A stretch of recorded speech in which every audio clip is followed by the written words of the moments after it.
साथ संगत जी प्यार से कहिए धन निरंकार जी। साथ संगत जी मैं आशा करूंगा कि आपके जीवन में खुशियां रहें और साथ संगत जी जो भी विचार कहेंगे आपके जीवन से ही जुड़ा रहेगा। साथ संगत जी आज मैं बात करते हैं प्यारी बेटी, पापा की दुलारी बेटी, पिता की दुलारी बेटी, लाडली बेटी। साथ संगत जी एक गांव के मुखिया थे। मुखिया ने अपने बेटी को बहुत लाड प्यार करते थे। उनको एक बेटा भी था। बेटी बचपन से ही जो मांगती थी मुखिया वो ला ला के देते। पापा मुझे खाने के लिए पिताजी ये चाहिए, मुखिया वो ला के देता था। कोई ऐसा चीज़ नहीं था जो मुखिया उसको नहीं ला के देता था। इतना लाड प्यार करना।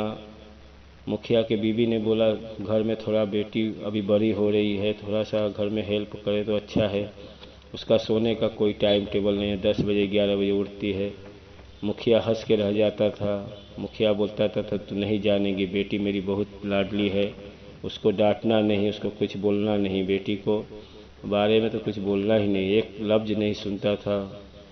बेटी को इतना चढ़ा दिया था कि कोई उसका इच्छा ऐसा न हो कि न पूरा किया हो। बेटी बड़ी हो गई, साथ में बेटा भी बड़ा हो गया। समय पे बेटी का भी शादी कर दिया और समय पे बेटा का भी शादी कर दिया। बेटी का शादी करने के बाद ससुराल गई। ससुराल से 10 दिन भी नहीं हुआ वहाँ से फ़ोन आ गया, पिताजी मुझे यहाँ से ले चलो। पिताजी बोले बेटी क्या बात है? कहे नहीं पिताजी मुझे आओ यहाँ से ले चलो। पिताजी गाड़ी निकाले, पहुँचे। दरवाजे पे पहुँचे तो सास ससुर उसका पति सब बैठे हुए थे। दरवाजे पे खड़ा है मुखिया, अंदर आने के लिए कोई कुछ नहीं बोल रहा है। मुखिया को बहुत एहसास हुआ कि बेटी के बोलते हैं बेटी के ससुराल गए हो तो अपना सर ऊंचा होना चाहिए कि कोई बोले भाई बेटी का पिताजी आए हैं। मुखिया के अंदर ऐसा एहसास, अंदर अंदर आंसू आ रहे हैं, लेकिन दिल टूटा हुआ है, लेकिन फिर भी अंदर गया। अंदर जाने के बाद सीधा बेटी के कमरे में पहुंचा। बेटी से बोला क्या बात है बेटी? बोला पिताजी मुझे यहाँ से ले चलो। कहीं बात क्या है? कहीं कुछ नहीं, यहाँ के लोग सही नहीं है, मुझे यहाँ से ले चलो। मुखिया लेके बेटी को निकल गया और जाते जाते बोला मैं समझा बुझा के लड़की की विदाई करता हूँ। कहना ऐसी लड़की का यहाँ पे विदाई मत करना, अपने पास ही रखो। मुखिया बोला कोशिश करता हूँ। लेके गया। जाने के बाद रास्ते में पूछा बेटी क्या बात है, सास ससुर कैसे है? कहीं कोई भी नहीं सही है। कहीं पिता पति, कहीं पति तो एकदम बेकार है, यमराज है यमराज, मम्मी का ही सब सुनता है, मेरा तो कुछ सुनता ही नहीं है। कहीं ननद कोई कैसे कुछ भी नहीं सही है। कहीं पड़ोसी, कहीं कोई कुछ नहीं सही। पिताजी उन लोग का नाम मत लो, मुझे यहाँ से ले चलो। पिताजी ने लड़की को घर पे लाया। लाने के बाद 2-3 महीना बीता। मुखिया कहीं भी जाता था सब पूछते थे क्या बात है बेटी का छोड़ छोड़ती हो गया है क्या, घर पे ही रखे हो, विदाई उदाई नहीं करना है? मुखिया कुछ भी नहीं बोलता था। उसके माँ को भी ताना मिलता था गांव से। मुखिया फिर बेटी को बुलाया पास में, बोला बेटी ससुराल जाएगी? बोला पिताजी सब बात सुनेंगे तो जाऊंगा। कहन बेटी मैं एक साधु के पास गया था, साधु ने बोला है कि बेटी को लेके आओ मेरे पास, तू मिलेगी साधु से? कहन चलो चलो पिताजी मिल लेता हूँ। साधु ने देखा, पूरा उपाय समझ गया कि सब गलती बेटी का ही है। बेटी से बोला बेटी एक मैं मंत्र दे रहा हूँ, वो मंत्र करोगी आपका 6-7 महीने में आपकी सब बात मनोकामना पूरी हो जाएगी। कहन सब मेरे बस में हो जाएंगे? कहन सब बस में हो जाएंगे। बेटी को बोले मन धारण करने के लिए, बोले मन धारण करना, अपना समय पे काम करना, सब आपके बस में हो जाएंगे। बेटी घर आई। बेटी को लेके मुखिया फिर पहुंचा ससुराल, उसके ससुराल गया। फिर बोला बेटी को मैं लाया हूँ रख लो। कहन यहाँ पे बेटी को रखो मत। सास ससुर बोले यहाँ से अपने बेटी को ले जाओ, मुझे आपकी बेटी को यहाँ देखना ही नहीं है।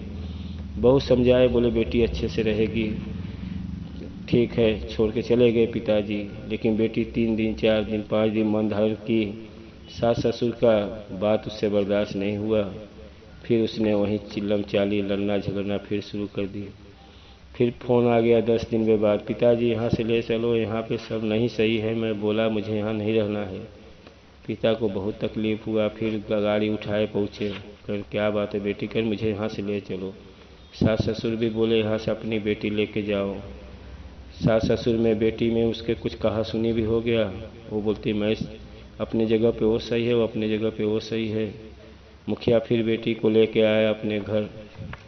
लाने के बाद यहाँ पे भाई घर पे बेटे का भी बहू है, भाभी भी है, भाभी का ननद में अब पटना कम हो गया। भाभी बोलती थी ज़रा काम में हाथ एक करने के लिए बोलती थी, ननद सुनती नहीं थी। बेटी घर में सोने का टाइम वही 12-1 बजे सब। भाभी में भी पटना बहुत मुश्किल हो गया। बेटा एक दिन बोला, पिताजी बेटी बहन घर में है, भाभी का मेरे पत्नी का जम नहीं रहा है, मैं ये घर छोड़ के जा रहा हूँ, यहाँ रहूँगा तो और चिल्लम चाली नहीं अच्छा लगेगा। बेटा भी घर छोड़ के चला गया। मुखिया का दिल एकदम टूट गया। मुखिया का बस जान नहीं निकला, वो कुछ भी नहीं कर पा रहा है। बेटी को बहुत समझाया, फिर साधु के पास गया। साधु पूरी बात समझ गया, बेटी को इतना लाड प्यार कर दिए हैं, ये सुधरने वाली नहीं है। साधु बार बार यही बोलता था, इसका एक ही उपाय है मन धारण, और ये नहीं करता है तो इसके पति को समझाओ, पति को भाई लेके अपने पत्नी को अकेला घर से बाहर रहे। उस अपने दामाद को बुलाए, उसके पति से बोले, भाई आपकी बीवी है, इसको घर से बाहर लेके रहो कहीं दूसरे जगह। लेकिन बेटा संस्कारी था, बेटा बोला मैं अपने माँ को नहीं छोड़ सकता हूँ, माँ के साथ ही रहना पड़ेगा। बेटी आपका सोने का टाइम, उसका उठने का टाइम कोई नहीं सही है। कहने बेटा तुम ही समझ लो जरा। कहने नहीं मैं नहीं समझ सकता हूँ। फिर उसके सास को समझाया, भाई सास किसी की सास ही रहती है। सास बोली, बेटी को समझाने की जगह मुझे समझा रहे हो। मुखिया पूरा उपाय लगा के थक गया, कोई रास्ता नहीं निकला। बहुत कोशिश किया कि कोई रास्ते से बेटी वहाँ रह जाए। फिर बेटी का विदाई किया कोशिश करके, इस बार मेरी बेटी अच्छे से रहेगी। फिर वही हाल हुआ। 10 दिन बाद फ़ोन आया, मुखिया घर पे लेके फिर बेटी को आ गया। साथ संगत जी, अब मुखिया चारों तरफ से टूट चुका था, लेकिन क्या करे, मजबूरी।